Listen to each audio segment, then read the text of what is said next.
Hi, my name is Cynthia Gomez, and the following presentation is an analysis of the terms and conditions provided on the Priceline website. I will discuss important aspects of the terms, such as the agreement validity, users' acceptance method of the terms, and some of the users' and website's obligations. I will also refer to the unenforceable statement, and I will finally make suggestions on the areas to improve.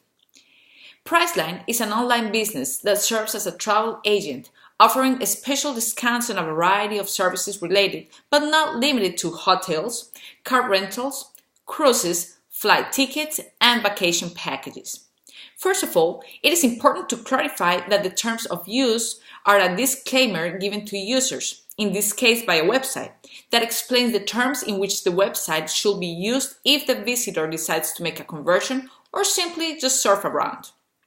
Generally, users agree to the terms when they sign up for an account, and depending on how the terms are written, visitors may implicitly agree to them when they use the site.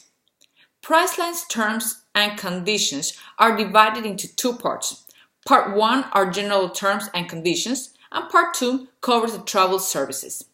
For the purpose of this presentation, we are only focusing on Part 1. For the question, do you think the agreement is a valid contract?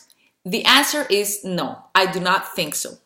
On the first paragraphs, Priceline has written in caps letters that any person who accesses any areas of the site agree to be legally bound without limitation, qualification, or change, and to abide by these terms and conditions, which will constitute our agreement. It is important to clarify that in order to have an agreement, both counterparts should be aware of the terms and agree to them. According to a Federal Finance survey, the terms and conditions for some companies run to more than 30,000 words. 73% of people admit to not reading all the fine print. Of those who do, 17% say they understand it.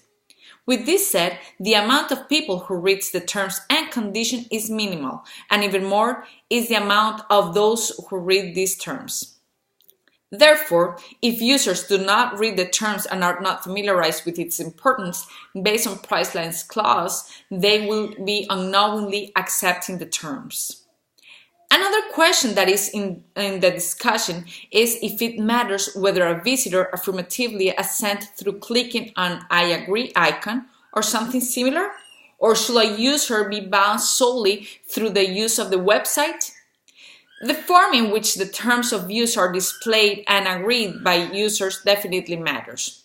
Currently, there are some websites that require users to agree to their terms of use by clicking the I agree button after being shown the agreement, whereas other websites such as Priceline accepts the use of the website as an I agree to the terms and conditions that are posted somewhere on the site. This practice is called browser wrap. I personally consider this practice to be unfair due that the user is not exposed to these terms at any point around the website, not even when a quote on any of its services is requested. Therefore, the user is accepting their rules without having the opportunity to review them. Some websites display the agreement and force the user to scroll down and agree before he or she continues with the desired action. At this point, the user had the opportunity to review the clauses, read them, and accept them. Moreover, Priceline's terms of use also encompass a list of obligations that the user is expected to assent in terms of the agreement. In Section D, for example, as a condition of using the site, users agree not to use Priceline.com or its content or information for any commercial or non-personal purpose or for any purpose that is unlawful or prohibited by this agreement.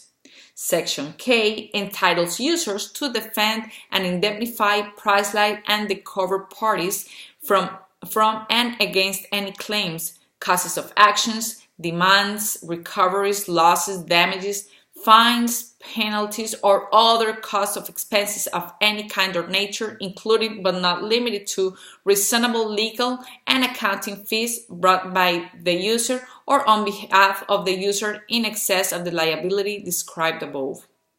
I do not fully agree with this clause. Priceline should demonstrate that the brand cares about its customer and should not detach its liability from any possible circumstances. Instead, the company should demonstrate support. Another section that describes the user's obligation is Section M, which states that by prohibiting any comment to Priceline.com in connection with the use of the site, as well as leaving a comment on any of their social media platforms, users are indicating their consent to Priceline.com's of the comments. Opposed to users, Priceline does not have any obligations under the agreement. The company avoids all responsibility for any of the actions that could possibly harm it. Section H, for example, states, Priceline does not agree to act as your agent or fiduciary in providing services through the site.